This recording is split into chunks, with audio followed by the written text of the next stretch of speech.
राजा तनी जाई न बहरिया टूटता बदन पोरे पोरे राजा तनी जाई न बहरिया छोड़ा दी होई गइले भोरे राजा तनी जाई न बहरिया हॉकी ना महाराज रात भर सुतबे न कहीं है।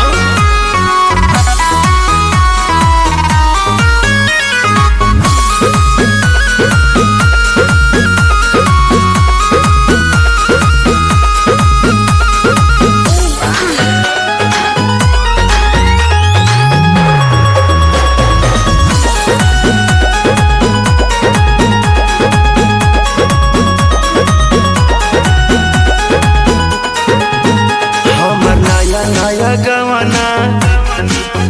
नया तकिया बिछवाना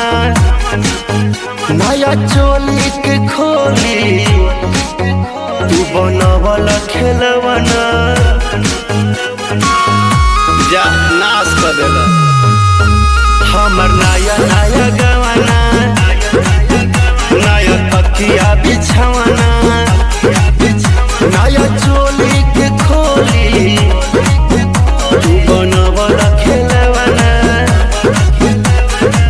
नया नुहर जानी बनी एक चोर राजा तेरा कमर बड़ा तोड़े राजा तनी जाई न बहरिया टूटता बदन पोरे पोरे राजा तनी जाई न बहरिया छोड़ा दी होई गइले भोरे राजा तनी जाई न बहरिया छोड़ दी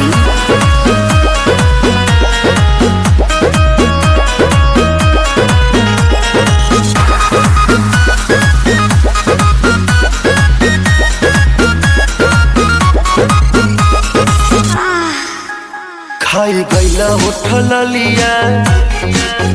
तोरे दिल कन बलिया